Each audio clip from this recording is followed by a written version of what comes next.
අවුරුද්දත් ළඟම එනවා නේද? සාමාන්‍යයෙන් අප්‍රේල් මාසයේ 10, 11, 12 ගැන හිතද්දී ඔයාලට මොන වගේ හැඟීමක් දෙන්නේ? අපෝ මතක් කරන්නවත් එපා නේද? මොකද ගෙවල් අස් කරන්න තියෙනවා, කැවුම් කොකිස් හදන්න තියෙනවා, shopping යන්න තියෙනවා. ඉතින් වැඩ වැඩිනේ. හැබැයි මම අද ඔයාලට කියලා දෙන්න යන දේවල් වලින් ඔයාව කවදාකවත් ඒ වගේ වැඩ වැඩි වෙලා ඔයා ස්ට්‍රෙස් වෙන්නේ නැහැ මේ ටිප්ස් ටික ඔයා ෆලෝ කළොත්. මොකද මම ඔයාට අද කියලා දෙන්න යන්නේ අවුරුද්දට කලින් ඉඳන්ම කොහොමද රෙඩි වෙන්නේ කියලා. මට කියන්න බැරි වුණානේ. මෙන්න මේ රයිස් එක TikTok එකේ ගොඩක් වයිරල් ගිය රයිස් එකක්. ඉතින් මේක මම බලාගෙන හැදුවේ cook with love කියන YouTube channel එකේ. වගේ මේ අක්කගේ TikTok account එකකුත් තියෙනවා. ඒ අක්කගේ අලුතෙන් දාලා තිබිච්ච Chinese rice එකක් තමයි මම මේ හැදුවේ. ඉතින් හරිම රසට ආවා. විශ්වාස කරන්න මගේ husband ගෝ එයා කාපු රසම rice එක තමයි මේක කියලා. මම ඉතින් මේ වීඩියෝ එකේ link එක අනිවාර්යෙන් description box එකේ දාලා තියන්නම්. ඉතින් අපි උයන ගමන්ම කතා කරමුකෝ.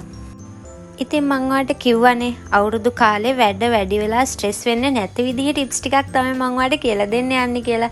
ඉතින් අවුරුද්ද එනකොට සිංහල අලුත් අවුරුද්ද ලඟ වෙද්දී අප්‍රේල් 10 12 වෙනකම්ම ඉන්න එපා ගෙවල් අස් කරන්න. ඉතින් මම මේ කියලා දෙන්න යන ටිප්ස් ටික අනිවාර්යෙන්ම දැම්ම ඉඳන් ඔයා ෆලෝ කළොත් අවුරුදු කිට්ටු වෙලා ඔයා බිසි වෙන තත්ත්වය ගොඩාක් ඔයාට අඩු කරගන්න පුළුවන්. ඉතින් ඔන්න පළවෙනි ටිප් එක තමයි ඔයාගේ ගෙදර කර්ටන්ස් ටික මුලින්ම හොදන්න පටන් ගන්න. විශේෂයෙන්ම කර්ටන්ස් වර්ග තියෙනවනේ, එක වර්ග තියෙනවා. ඉතින් සමහර කර්ටන්ස් නම් අපිට මැෂින් එකේ දාලා හොදන්න පුළුවන්. නමුත් සමහර ඒවා තියෙනවා හරිම ඝනකමයි. ඉතින් ඒ වගේ වෙලාවක ඔයාලට පුළුවන් ඒක ලොන්ඩ්‍රි එකකට වගේ දෙන්න. නැත්නම් අත් දෙකෙන් හොදන්න ගියාම නම් ගොඩාක් වෙලා යනවනේ. මොකද ඝනකම රෙදි වලට එහෙම අත් දෙකෙන් හොදද්දි හරි අමාරුයි. මොකද වතුර වලට පෙඟුනහම ඒක තවත් බරයි. ඉතින් හොදන්න නම් හරිම අමාරුයි. ඉතින් ඔයාලට පුළුවන් නම් ඒක ලොන්ඩ්‍රි එකකට වගේ දීලා හොද ගන්න. මට හිතෙනවා ඒක හොඳට කරගන්න පුළුවන් කියලා. ඒ නැත්තත් දැන් ගොඩක් වීඩියෝස් තියෙනවා YouTube එකේ. හරිම සේෆ් විදිහට ඔයාට මේ වොෂින් මැෂින් එකේ දාලම මේ වගේ කර්ටන්ස් ඔයාට හොද ගන්න පුළුවන්. ඉතින් එහෙම එකක් කරලා බලන්න. ඉතින් ඔන්න අවුරුද්දට මුලින්ම ඔයා කරන්න ඕනේ කර්ටන්ස් ටික හොදලා ගන්න එක. ඉතින් මම මේ උයන ගමන් කරන කතාවක් නේ. ඉතින් මුලින්ම මං හදන්නේ මේ විදිහට හාල් එක ලිපේ තියලා තියන්න. ඊළඟට මම ඕනේ කැරට් ටික තමයි සුද්ධ කරගන්නේ. මම මේකට ගොඩාක් එළවලු දානවා. මොකද කැරට්, ගෝවා, බෝංචි, ඊළඟට ලූණු, තව මොනවද මම දැන් මේ ලීක්ස්, ඔය වගේ ගොඩාක් එළවලු වර්ග මම මේකට දැම්මා. රෙසිපි එකේ තියෙන ඒ විදිහටම මාළු මිරිසුත් මම දැම්මා. හැබැයි මට බෙල් පෙපර් නම් හොයාගන්න බැරි වුණා පාටින්. ඉතින් මං ඒ හින්දා අර මේ බත් එකේ ටිකක් කලර් එක ගොඩක් අඩුයි. මට හිතෙනවා රතු පාට වගේ බෙල් පෙපර් එකක් තිබ්බනම් මේක තවත් ලස්සනයි කියලා. නමුත් මට එහෙම හොයාගන්න බැරි වුණා.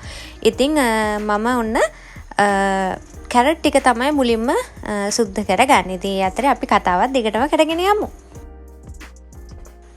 අවුරුද්දට කලින්ම ලෑස්ති වෙන ඊළඟ ටිප් එක මේක ඇත්තටම ඔප්ෂනල්. මේක ඔයාලට ඕනනම් කරන්න පුළුවන්. නැත්නම් මේක අත්හැරලා දාන්න පුළුවන්. හැබැයි ඔයාලා ටිකක් ගේ ලස්සනට ඩෙකොරේට් කරන්න කැමති කෙනෙක් නම් මං හිතනවා මේක ඔයා කරන්න ඕන දෙයක් කියලා. ඉතින් දෙවෙනි ටිප් එක තමයි ඇත්තටම ඩෙකොරේෂන්ස් කරගන්න එක. මෙතෙන්දී ඔයාලට පුළුවන් අවුරුද්දේ ගොඩක් වෙලාට ඔය ලිතේ එහෙම තියෙනවා ඒ අපි අඳින්න ඕන පාටවල්. ඇඳුම ඒ අවුරුද්දට අඳින්න ඕනේ ඇඳුම පාට තියෙනවා. දැන් කහ පාට නම් රතු පාට නම් හැම පාටක් තියෙනවානේ. ඉතින් ඔයාලට පුළුවන් නම් ඒ කලර් එකේ විශේෂයෙන්ම මහන්න පුළුවන් කෙනෙක් නම් මට හිතෙනවා මේක පර්ෆෙක්ට් කියලා. ඔයාලට ගෙදරදී මහ ගන්න පුළුවන් නම් ඔන්න ටේබල් රන එකක්, එහෙමත් නැත්නම් කුෂන් කවර වගේ ගෙදර කුෂන් වලට, නැත්නම් මොන හරි ඔයාගේ අඳින ඒප්‍රන් එකේ පාටින් ඔයාලට හදාගන්න පුළුවන්. ඉතින් අන්න ඒ වගේ පොඩි ඩෙකොරේෂන්ස් ටිකක් කරන්න. ඉතින් ලොකුවට රෙදි ගෙනල්ලා කරන්න ඕනේ නැහැ. කට් පීස් කඩවල ගොඩක් ඔය අඩුවට රෙදි කෑලි ගන්න තියෙනවා. ඉතින් එහෙම ලස්සනට ඔයාලට ඩෙකොරේට් කරගන්න පුළුවන්. වෙනසක් ඔයාගේ ගෙදරට ඇති කරගන්න පුළුවන්. හරි. ඉතින් අපි ආයි උයන එකට යමුකෝ. ඔන්න මම දැන් මාළු මිරිස් ටික තමයි කපා ගන්න හදන්නේ. මේ වගේ හීනියට තීරු විදියට තමයි කපා ගන්නෙ මම. ලීක්ස් ටිකත් මම තීරු වලට කපා ගන්නවා. කැරට් ටික නම් මම ග්‍රේට් කර ගන්නවා. ඊළඟට තව මොනවද මම දැම්මේ? බෝංචි. මම හීනියට ලියා ගන්නවා බෝංචිත්. ඒ වගේ මේ තීරු විදියට තමයි මේක ඇත්තටම අපි එළවලු කපා ගන්න ඕනේ. ඔන්න තුන්වෙනි ටිප් එක තමයි ගෙදර මකුළු දැල් කඩන්න පටන් ගන්න එක. ඉතින් ඇත්තටම දැන් අපේ ගොඩක් අය මකුළු දැල් කඩන්න අවුරුද්දක් යනකම් ඉන්නවා. ඉතින් එහෙම ඕන නැහැ. මම කලින් වීඩියෝ එකත් කියලා තියෙනවා. එහෙම අර අවුරුද්ද එනකම් ඉන්න ඕන නැහැ ඒ වගේ දේවල් කරන්න. මාසෙකට සැරයක් ඇත්තටම මකුළු දැල් කඩනවා නම් ඔය අවුරුදු කාලේ වෙනකම් බලන් ඉන්න ඕනේ නැහැ. ඔල්රෙඩි ලස්සන්ට ගේ තියෙන හින්දා. හැබැයි වාට ඇත්තටම එහෙම වෙලාව නැති අයත් ඉන්නවනේ. ඉතින් ඔයාලට පුළුවන් අර මං කලින් කිව්වා වගේ කර්ටන් ටික හොදන්න දාලා තියෙන වෙලාවට ජනේල් ටික එහෙම හොඳට ක්ලීන් එකට තියෙනවනේ. ඔයාලට පැහැදිලිව පේනවා කර්ටන් එහෙම නැහැ. ඉතින් ඒ වෙලාවට වගේ ඔයාලට පුළුවන් මකුළු දැල් ටික කඩන්න ගන්න. ජනේල් වල තේගමම ඔයාලට මකුළු දැල් ටික කඩලා ජනේල් ටිකත් පිහදාලා ගන්න පුළුවන්. ඒකෙ හින්දා ඔන්න තුන්වෙනි ටිප් එක තමයි මකුළු දැල් කඩලා ලෑස්ති වෙන එක. මට කියන්න බැරි වුණානේ මාළු මිරිස් කපන එක තමයි මං එපා කරපුම වැඩේ. මොකද ඊට පස්සේ දවස් ගාණක් යනකම් අත දැවිල්ල අල්ලනවා. අද මගේ ග්ලව්ස් ටිකක් නැහැ. මං අර ඩිස්පෝසබල් ග්ලව්ස් ගොඩක් වෙලාවට පාවිච්චි කරනවා මාළු මිරිස් එහෙම කපද්දි. නමුත් අද ඒ ටික ඉවර වෙලා. ඉතින් ඒකේ හින්දා මං ඇට ටිකත් ගෑරුප්පෙන් තමයි ඔක්කොම අයින් කරගත්තේ. දැන් මේකේ නම් ඇත්තටම මම මේ මාළු මිරිස් ටික ඒ ඇට ටික ගන්නවා සම්පූර්ණයෙන් මට හිටවන්න. මොකද මං ආපහු එළවලු හිටවන්න තමයි හිතාගෙන ඉන්නේ. අතන වෙලාවක් යනකම් හිටියේ සහ පෝර ටිකක් එහෙම ගන්න ඕනේ. ඒ ටික හදාගත්තට පස්සේ ඔන්න දැන් ආපහු මම වගා කරන්න තමයි යන්නේ. ඊළඟ ටිප් එක තමයි ගාඩන් එක ක්ලීන් කරන එක. විශේෂයෙන්ම අවුරුදු කාලෙට ඔන්න දැම්ම ඉඳන් ලෑස්ති වෙනවා නම් ගාඩන් එකත් දැම්ම ඉඳලම ක්ලීන් කරන්න පටන් ගන්න. විශේෂයෙන්ම දැන් ඔය ගෙදර වැඩිපුර ගස්වල අතු එහෙම වැවිලා තියෙනවා නම් වහලෙට බර වෙලා තියෙනවා නම් ඒ දේවල් කපලා ඊළඟට මොනවද ඒවට කියන්නේ අර තනකොළ වලට බෙහෙත් එහෙම ගහලා ඊළඟට මල් පැලවලත් මැරිලා තියෙන මල් පැල ඉවත් කරලා අලුත් මල් පැල හිටවලා ඊට පස්සේ පෝර දාලා මල් පැලවලට ඊළඟට ඔයාගේ ගාඩන් එකේ පාළු තැන් තියෙනවා නම් ඒවට ලස්සන මල් පැල හිටවලා ඉතින් ඔයාලට පුංචි දේවල් උනත් කරන්න පුළුවන්. සල්ලි යන්නේ නැහැ ඇත්තටම. ඔයාලට ওই ගෙදර තියෙන මල් පැල වලින්ම අතු ටිකක් කපලා හිටවන්න පුළුවන්. නැත්තම් ලස්සනට බෙන්ච් එකක් වගේ තියලා පැත්තකින්.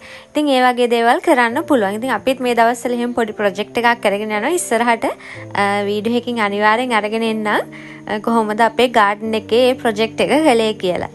ඉතින් ඔන්න අවුරුද්ද ඉවර වෙනකම් අපි කියන්නේ අත ළඟට එනකම් ඉන්න එපා මේ දේවල් කරන්න.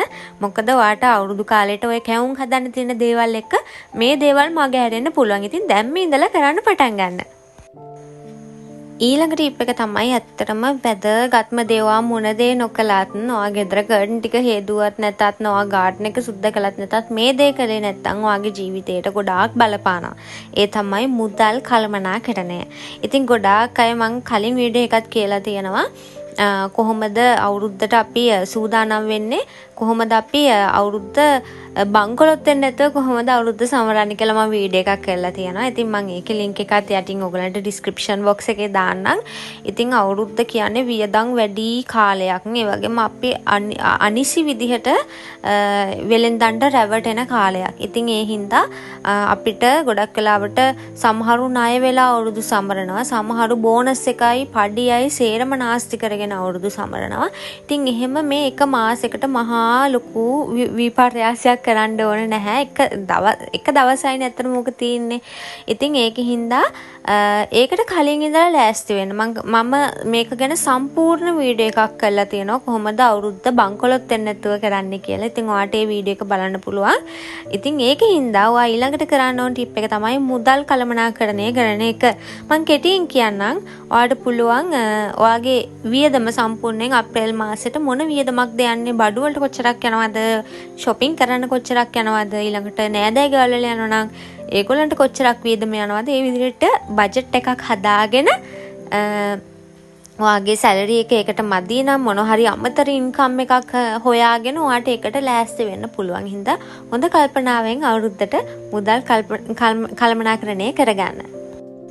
අපේ ඊළඟ ටිප් එක තමයි වෝඩ්‍රෝබ් එක ක්ලීන් කරගන්න එක. දැන් ඔන්න ඔයාගේ අල්මාරියේ තියෙනවා නම් දැන් ඔයා ගෑනු ළමෙක් නම් ඇත්තටම තනියම ජීවත් වෙන කෙනෙක් නම් නැත්නම් ඔයාට වෙනම කාමරයක් තියෙනවා නම් ඔයාට ඇත්තටම වෙනම අල්මාරියක් බොහෝ විට තියෙන්න ඕනේ. ඉතින් එහෙම නැත්නම් දැන් සමහර ඉන්නෝනේ අම්මලා තාත්තලා ඔක්කොගේම ඇඳුම් එකට තියාගෙන ඉන්න. ඒ කොහොම වුණත් අවුරුදු කාලයට අපි අනිවාර්යයෙන්ම කරන දෙයක් තමයි වෝඩ්‍රෝබ් එක ක්ලීන් කරගන්න එක. විශේෂයෙන්ම නිකමට ඔයා හිතලා බලනවා ඔයාගේ අල්මාරිය මම මේ වීඩියෝ එක ඔයා බැලුවට පස්සේ ඔයා අල්මාරිය ඇරලා බලන්න ඔයා අඳින්න නැති ඇඳුම් කොච්චරක් තියෙනවද? ඔයාට අඳින්න බැරි ඇඳුම් කොච්චරක් තියෙනවද? ඊළඟට ඔයාට ඒ කියන්නේ ඇඟට ෆිට උනත් හොඳට තිබුණත් හැබැයි ඔයා අඳින්න ආස නැති ඇඳුම් කොච්චරක් තියෙනවද? ඉතින් ඔයාට නිකන් හිතෙන්නේ නැද්ද ඒ ටික ගොඩ ගහගෙන ඉන්න එකම අපරාධයක් කියලා. ඉතින් අඳින්නෙත් නැත්තම් ඔයාට අඳින්නත් බැරි නම් අඳින්න හිතකුත් නැත්තම් ඉතින් ඔයා ඒක තියාගෙන වැඩක් නැහැ. ටිකක් try කරලා බලන්න ඔයා මාස දෙකක් විතර බලන්න ඔයා කවදාවත් ඒක අඳින්නේ නැත්නම් මේ මාස දෙක ඇතුළත ඔයා ඒක කවදාවත් අඳින ඇඳුමක් නෙමෙයි. ඉතින් ඔයාට ඔන්න පුළුවන් ඒ වගේ ඇඳුම් එක්ක ඔයාට පුළුවන් කාට හරි නැති බැරි කෙනෙක්ට දෙන්න. ඇඳුම් නැති කෙනෙක්ට ඔයාට එහෙම අසරණ කෙනෙක්ට දෙන්න පුළුවන්. එහෙම නැත්නම් thrift කරන්න පුළුවන් ඔයාට. يعني අඩු ගානකට ඔයාට Facebook එකේ ඒ වගේ ඇඳුම් විකුණන්න පුළුවන්. ඉතාමත් අඩු ගානකට. ඉතින් ඒ වගේ මොනවා හරි දෙයක් ඔයාට කරන්න පුළුවන් ඒකට. එහෙම නැත්නම් ඒක ඔයාට දැන් මම ගොඩක් වෙලාවට කරන්නේ අර වගේ මේ මං අඳුරන නාංගි කෙනෙක්ට දෙනවා මගේ ඇඳුම්. ඉතින් ඒ වගේ ඔයාට කාට හරි එහෙම නෑදෑ කෙනෙක්ට උනත් දෙන්න පුළුවන්. ඒ වගේ මොන හරි දෙයක් කරන්න නිකන් විසි කරන්න එපා, නිකන් ගොඩ ගහගෙන ඉන්න එපා. හොඳට අල්මාරිය ඔක්කොම ඇඳුම් ටික එළියට අරගෙන බලන්න. සමහර විට ඔයාට අඳින්න පුළුවන් ඒවා අස්සේ තියෙන්න පුළුවන්. ඔයා කවදාවත් දන්නේ නැතුව හේ අස්සේ ගුලි වෙලා තියෙන්න පුළුවන්. ඉතින් ඒ හින්දා අල්මාරිය සම්පූර්ණයෙන් සුද්ධ කරලා ඔයා අඳින ඇඳුම් ටික ලස්සනට නවලා ඉතින් පොඩි සෙන්ට් එකක් වගේ මොන හරි හැම හොඳ ෆ්‍රේග්‍රන්ස් එකක් වගේ දෙයක් තියලා සුවඳවත් වෙන්න. ඉතින් එහෙම ලස්සනට වෝඩ්‍රොබ් එක හදාගන්න. ඊළඟට ඔයාට කරන්න පුළුවන් තවත් දෙයක් තමයි ඔයාගේ ගෙදර කැඩිලා තියෙන ඉලෙක්ට්‍රික් අයිටම්ස් තියෙනවා නම් ඒවා අපහු රිපෙයාර් කරන්න ගන්න එක. මොකද ඔයා දන්නවා ඇති ගොඩක් වෙලාවට දැන් උනත් ඉලෙක්ට්‍රික් අයිටම්ස් හරිම ගණන්. ඉතින් අපිට හදාගන්න පුළුවන් දෙයක් ගෙදර කැඩලා තියෙනවා නම් ඒක අපහු රිපෙයාර් කරගන්න පුළුවන් නම් ඉතින් එහෙම රිපෙයාර් කරගන්න එක ගොඩක් හොඳයි. මුද්දලුත් ඉතුරු වෙනවා. ලොකු වියදමක් යන්නේ නැහැ අලුතින් ගන්න තරම්ම. ඉතින් ඒකින්ද ඔයාට පුළුවන් ඔන්න අවුරුදු කාලෙට ලෑස්ති වෙද්දී ඔන්න ඔය වගේ කැඩිච්ච මොන හරි රිපෙයාර් කරන්න තියෙන ඉලෙක්ට්‍රික් අයිටම්ස් තියෙනවා නම් ඒ වගේ දේවල් රිපෙයාර් කරගන්න ඔයාට පුළුවන්. අපේ රයිස් එක ගැන කතා කළොත් මම මේ වෙලාවේ ඔන්න චිකන් ටිකක් තමයි මේ බෙදගන්නේ. මම චිකන් එකේ බ්‍රෙස්ට් එක මේ විදිහට හීනියට කපාගෙන මේ අතර මේ සමහර ඒවා නම් ටිකක් ලොකුයි. මොකද දෙක තුනක් එකට ඇලිලා තියෙන්නේ. ඉතින් මම චිකන් ටික කොටු හැඩයට පොඩක් කුඩාවට කපාගෙන ඒකට ගම්මිරිස් සුදු ලුණු පේස්ට් එක ඊට පස්සේ මොනවාද මිරිස් කුඩු ඊට පස්සේ ලුණු තව මොනවාද දෙහි පාන් පිටි සහ කෝන්ෆ්ලා ඔය ටික දාලා මම හොඳට මේක අනාගෙන තියලා ලුණු හැම දාලා හොඳට මේක අනලා මැරිනේට් වෙන්න තියලා තමයි මම මේ තෙලේ පොඩ්ඩක් ෆ්‍රයි කරලා ගන්නෙ. ඉතින් මේ විදිහට චිකන් එකත් ඔයාට බෙද ගන්න පුළුවන්. මොකද මේ රයිස් එකට චිකනුත් දානවා. අවුරුදු කාලයට කලින් ඉඳලම ලෑස්ති වෙද්දී ඔයා කරන්න ඕනේ ඊළඟ ටිප් එක තමයි ඔයාගේ ගෙදර ඇතුලේ තියෙන සියලුම අනවශ්‍ය දේවල් ටික ඉවත් කරගන්න. අපේ ගොඩක්ම ලංකාවේ අයගේ මේක තියෙනවා මම දැකලා තියෙනවා. ඕනෑට වැඩිය අනවශ්‍ය දේවල් ගොඩ ගහගෙන ඉනවා. සමහර දේවල් අර ගොඩක් කැඩිලා බිඳලා පාවිච්චිට ගන්න බැරි තරම් දේවල් තියෙනවා. ඒ කියන්නේ පාවිච්චිට ගන්නම බෑ මේ දේවල්. නමුත් අර ඒ වගේ දේවල් එක්ක තියෙන මතකයන් හින්දා ඒගොල්ලෝ ගොඩක් වෙලාවට ඒවා ඉවත් කරන්න හරිම කම්මැලි. දැන් උදාහරණයක් විදිහට ගත්තොත් රේඩියෝ එකක් යනකොට ඒ රේඩියෝ එක පාවිච්චි කරන්න බැරි තරම් කැඩිලා ඔන් වෙන්නෙත් නෑ. හැදුවට හදන්නත් බෑ. එහෙම ඒවා වුණත් සමහරු හැමම තියාගෙන ඉන්නවා මොකක් හරි මතකයක් හින්දා. ඉතින් ඔයා නිකන් හිතලා බලන්න ගෙදර කොච්චරක් ඒ දේවල් හින්දා ඉඩ හැරිලා තියෙනවද කියලා හිතලා බලන්නකෝ. ඒක නිසා මම කියනවා හොඳට හැම කාමරයකටම ගිහින් බලනවා ආගේ කාමර අස්සේ කොච්චර අනවශ්‍ය දේවල් තියෙනවද කියලා. ඔයාට පාවිච්චි කරන්න බැරි වැඩක් නැති දේවල් කොච්චර ගොඩ ගැහිලා කාමරේ ඇහිරිලා තියෙනවද කියලා බලන්න. විශේෂයෙන්ම ඇඳන් යට හැම බලන්න කොච්චර ඔයාලා පාවිච්චි කරන්න නැති දේවල් තියෙනවද කියලා. ඉතින් ඔයා ඇත්තටම පාවිච්චි කරන්න නැත්නම් එක්ක කාට හරි දෙන්න නැත්නම් ඒක මොකක් හරි ප්‍රතිචක්‍රීකරණය කළා හරි ඒක මොන හරි වෙන දෙයකට භාවිතා කරන්න උත්සාහ කරන්න නැත්නම් ඒක වෙන කෙනෙක්ට දෙන්න. ඉතින් අන්න ඒ වගේ try කරලා බලන්න. දැන් ඉතින් ඔන්න අපි රයිස් එක හදාගන්න තමයි හදන්නේ. ඉතින් රෙසිපි එකේ තිබුණා මේකට ඔයිල් මොන හරි පාවිච්චි කරන පොල් තෙල් මේස හැඳි 5ක් දාන්න කියලා. ඉතින් මං 4.5 වගේ තමයි දැම්මේ. 5ක්ම දැම්මේ නැහැ. හැබැයි එහෙම ලොකුවට තෙල් ගතිය තිබුණෙත් නැහැ. ඊට පස්සේ මේකට සුදු ලුණු දාලා බිත්තර 3ක් විතර මම දැම්මේ. බිත්තර 4ක් දාන්න කියලා තමයි රෙසිපි එකේ තිබ්බේ. නමුත් අපි දෙන්න විතරයි ඉන්නේ හින්දා ඉතින් ලොකුවට බිත්තර දැම්මේ නැහැ මම. බිත්තර 3ක් දාලා ඊට පස්සේ ඉතුරු ලුණු දාලා ඉතුරු එළවලු ටික දාලා කැරට් සහ මේ ලීක්ස් ඇරෙන්න කැරට් නෙමෙයි ගෝවා සහ ලීක්ස් ඇරෙන්න අනික් ටික මම දානවා අනිත් එළවලු ටික. අපි දැන් ඔයාලට වීඩියෝ එක ඉස්සරහට පෙන්නේ. මම මේ චිකන් කෑල්ලකුත් දැම්ම පොඩ්ඩක් තව රස වැඩි වෙන්න. අවුරුද්දට කරන්න තියෙන තවත් දෙයක් තමයි ඔයාගේ ගෙදර ෆ්‍රිජ් එක සම්පූර්ණයෙන්ම සුද්ධ කරගන්න එක. ඉතින් මම නම් ගොඩක් වෙලාවට මාසෙකට සැරයක් අනිවාර්යයෙන්ම ෆ්‍රිජ් එක සුද්ධ කරනවා. ඉතින් මට අවුරුද්දට කියලා විශේෂයෙන් සුද්ධ කරන්න හැම අවශ්‍යතාවයක් නැහැ. හැබැයි ඔයාට එහෙම කරන්න අපහසු කෙනෙක් නම් හැම මාසෙකම සුද්ධ කරන්න අපහසු කෙනෙක් නම් ඔයාට අවුරුද්දට විතරක් එහෙම සුද්ධ කරගන්නත් පුළුවන්. ඉතින් විශේෂයෙන්ම ෆ්‍රිජ් වල උනත් මම ෆ්‍රිජ් එක කොහොමද අස් කරන්න කියලා වීඩියෝ එකක් කරලා තියෙනවා. ඉතින් ඔයාට ඒක බලන්න පුළුවන්. සමහර ඒවා තියෙනවා ඇත්තටම එක්ස්පයර් වෙලා ගොඩාක් එහෙම ගොඩ ගැහිලා තියෙන ඒවා තියෙනවා. ලුණු කෑලි මොනවාද දෙහි කෑලි ඔය වගේ ඒවාත් තියෙනවා. ඉතින් එහෙම නැතුව ලස්සනට ඒවා arrange කරන්න කන්ටේනර්ස් වලට දාලා ලුණු දෙහි වගේ ඒ වගේ කපපු ඒවා තියෙනවා නම් ඒවා වෙනම භාජනයකට දාලා ලස්සනට ඒක හදාගන්න. ඉතින් ෆ්‍රිජ් වලත් අපි අහුරන දේවල් ගොඩක් වෙලාවට එක්කෙනාගෙන් එක්කෙනාට වෙනස්. දැන් උදාහරණයක් විදිහට අපේ ගෙදර මම පැණි බෝතලේ දාලා තියෙන්නෙත් ඒකේ. ඒ වගේ ගොඩක් දේවල් මම ෆ්‍රිජ් එකේ දාලා විශේෂයෙන් සීනි වගේ දේවල්. මොකද අපේ ගෙදර බේරන්නම් බෑ කූඹින්ගෙන් ඒ වගේ මේ පැණි රස දේවල්. ඉතින් ඒ හින්දා මම ගොඩක් වෙලාවට ෆ්‍රිජ් එකේ තමයි මේ දේවල් තියලා තියෙන්නේ. මට මතක විදිහට කවුරු හරි කමෙන්ට් එකක් දාලා තිබුණා ෆ්‍රිජ් එකේ අනවශ්‍ය දේවල් තියනවා නේද? හරි මට මතක නැහැ කමෙන්ට් එක.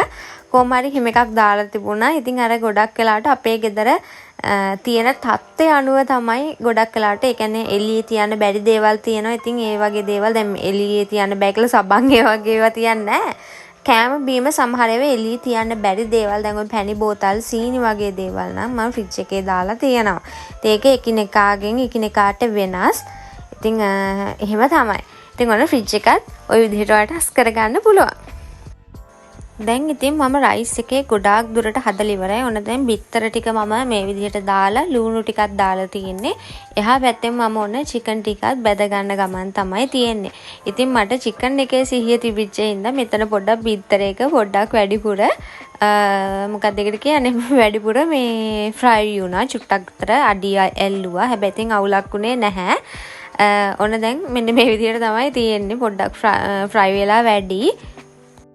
බිත්තර එක ෆ්‍රයි වෙනකොට මම ඔන්න කැරට් ටික ඊට පස්සේ මාළු මිරිස් ටික එහෙම දාගන්නවා. මෙන්න මේ විදිහට ගෝවා ටිකයි ලීක්ස් ටිකයි මම අන්තිමට තමයි දාගන්නේ බත් එක දැම්මටත් පස්සේ.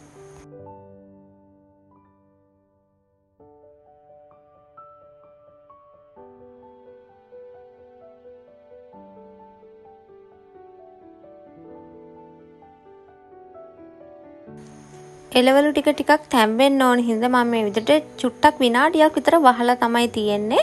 ඊට පස්සේ ඔන්න මම මේකට බත් එක තමයි ඊළඟට දාගන්නේ. මම කලින් හදාගත්ත බත් එක. මම බත් එක උයද්දී රම්පේ ඊට පස්සේ තමනද බටර් චුට්ටක් එහෙම දාලා උයාගත්තේ. ඉතින් ඔන්න මම බත් එක නිවෙන්න තියලා තිබුණේ. ඉතින් දැන් මේ ටික මෙහෙමම රම්පේ ටිකත් අයින් කරන ගමන් මේ විදිහට මම සම්පූර්ණයෙන්ම බත් එක මේකට දාගන්නවා. බත් එක දාගත්තට පස්සේ රෙසිපි එකේ තියෙන විදිහට අපි ලුණු ටිකක් දාන්න ඕනේ. ඒ වගේම මොනවද සීනි ටිකක් දාන්න ඕනේ. ඒ වගේම සෝයා සෝස් ටිකක් දාන්න ඕනේ. ඒකෙන් තමයි මේකට රසයක් සහ පාටක් එන්නේ.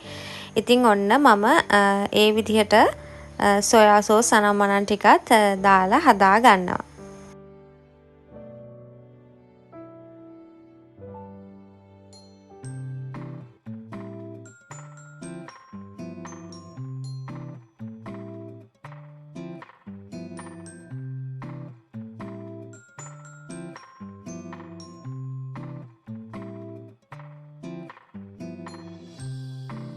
ඊළඟට මේ දේවල් හොඳට මේ බත් ඇට වලට උරා ගන්නකම් හොඳට කලවම් කරන්නයි තියෙන්නේ. අන්තිමට මම ඔන්න ලීක්ස් ටිකයි ගෝවර් ටිකයි දානවා.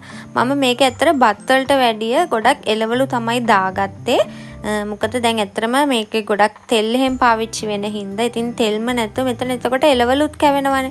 ඒ හින්දා මං එළවලු ටිකකුත් මේකට වැඩිපුර දාගත්තා. මේ විදිහට හොඳට කලවම් කරලා ඊට පස්සේ කෑමට ගන්න තමයි තියෙන්නේ. ඊළඟට ඔන්න මම අන්තිමට චිකන් ටික මේ බත් එකට දාගන්නවා.